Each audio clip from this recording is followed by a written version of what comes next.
With the most stupendous two-night WrestleMania in history in the rearview mirror, we look ahead to the future of Friday Night Wrestling. And if this episode is any indication, the future on Friday nights is quite bleak. I'm John Rant with my review of WWE Smackdown from Milwaukee, Wisconsin, not Green Bay, Wisconsin. Boy, that's going to haunt R-Truth for the rest of his goddamn life.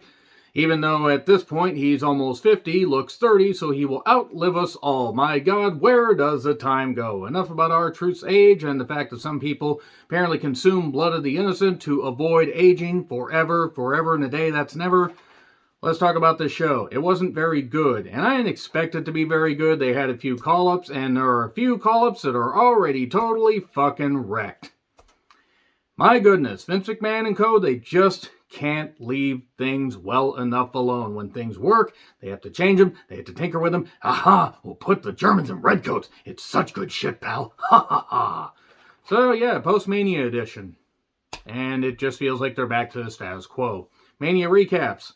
And there was one match I really goddamn loved from night one, and one match I absolutely despised from night two. You can check out my reviews if you want to. I'll just spoil it right now. Bianca versus Becky was my favorite match of the entire Mania weekend as far as WWE events go. And I did watch FTR versus the Briscoes, a Supercard of Honor. I was furnished a way to watch it, and I thought it was a pretty damn good match. Is it on my favorite matches of the year list? No. But you can also check out my Dynamite review after this and skip to about the last 5 minutes if you want to hear what I have to say about that match. It also featured Sami Zayn versus Johnny Knoxville, which I didn't expect to be good and actually didn't even meet my very low, almost in the Earth's core expectations. I know I was on an island about that, and that's fine. Don't worry, I won't mention it again, except I will. Unfortunately, Michael Cole is still here, because we will never escape Michael Cole. Michael Cole is so fucking bad at his job, we will never escape him. Oh, hello, Kayla. We have Kayla's opening greeting us. That sounded less dirty in my head, but let's roll with it. Here's Rousey. Why are they letting her talk? Stop letting Rousey talk. She can't talk at all. She's just going to deny if any hooks fly her way, or she's just going to, refuse to pay trans. She's just going to deny really to have any fucking charisma. She doesn't want to be there. She doesn't want to fucking be there, and if she does, she's not showing it. The crowd sweetening as far as noise was ridiculous. She wants a rematch. I Quit rules at WrestleMania Backlash. Just call it Backlash. We already know that the whole point of it is that, some people get backlash for bullshit that happened at WrestleMania. You don't need to hammer it into our goddamn skulls. We're not all idiots.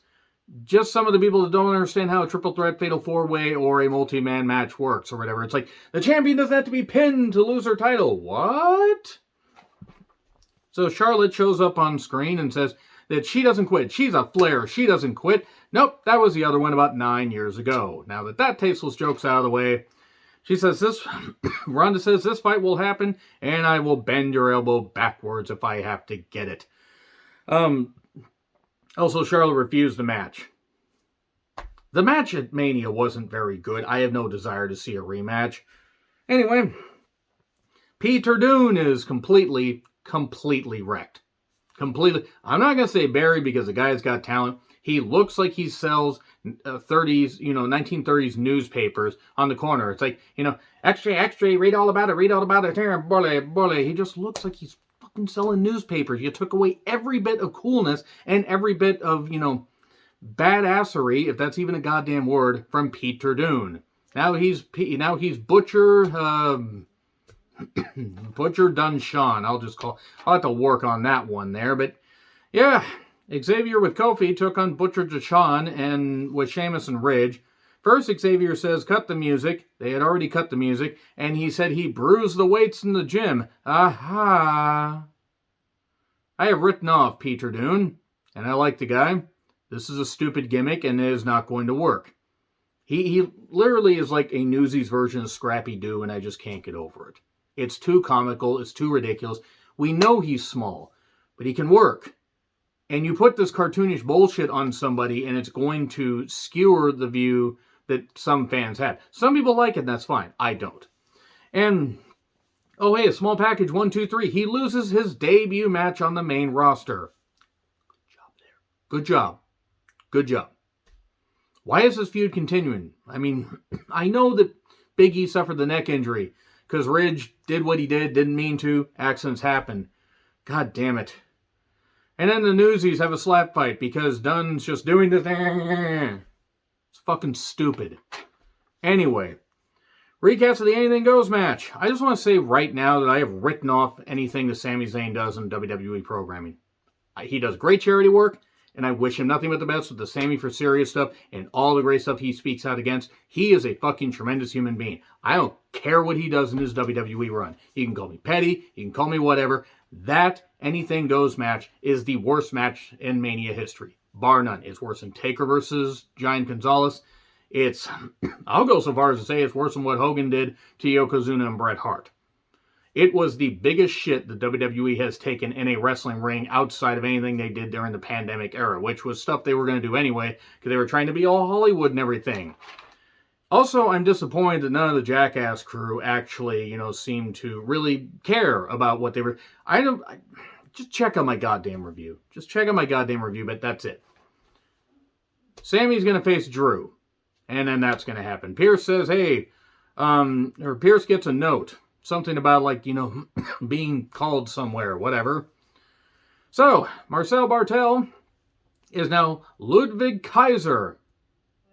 Just put a frickin' swastika on his goddamn forehead, why don't you? God fucking damn it. It's for the glory of the Kaiser.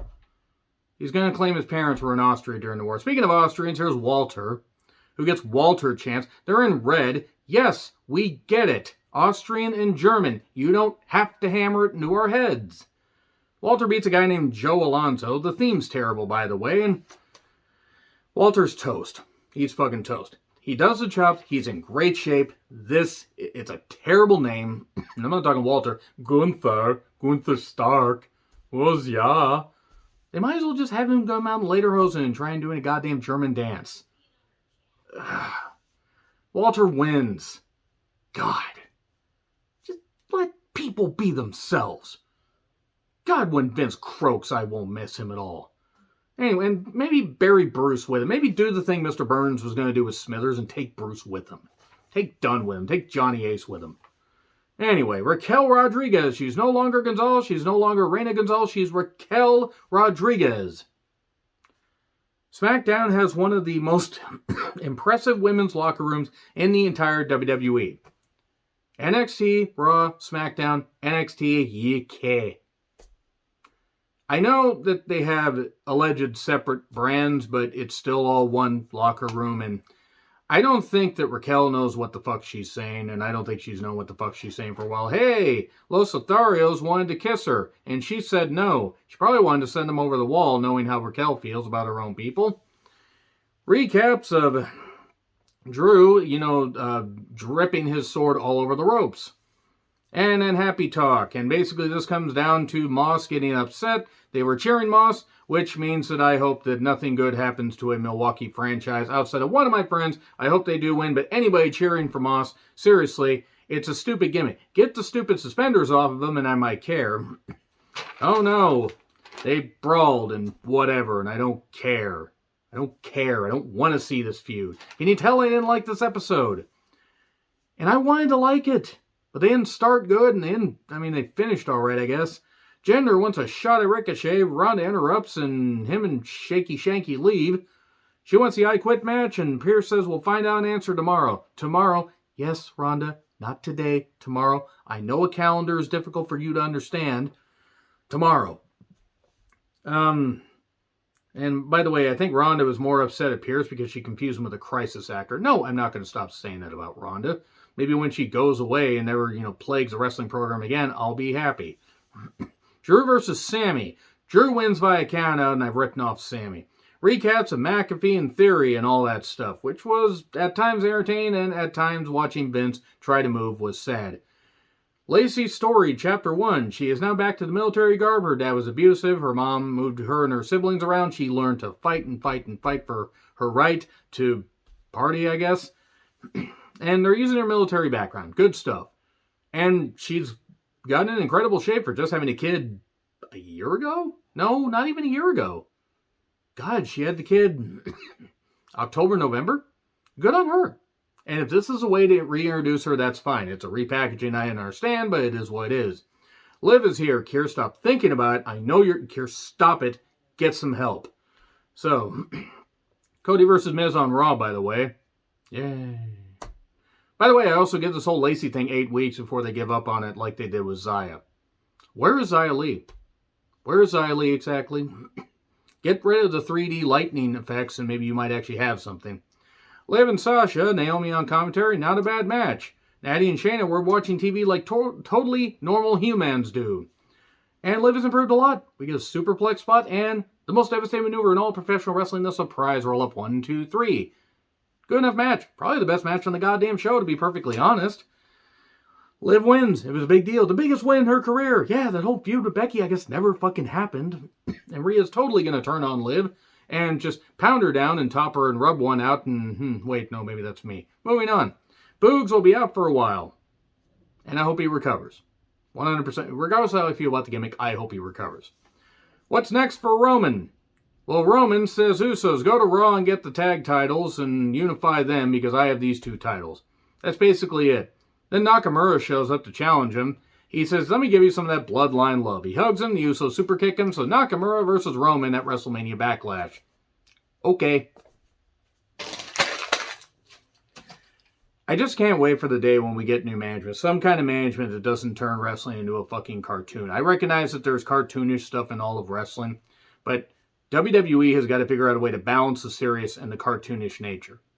You can't have Drew doing some badass shit when you have Peter Dune acting like a freaking, rabid Newsies guy. You just can't do it. And you also can't present Sami Zayn in anything other than a joke fashion because that's all he's ever going to be seen as.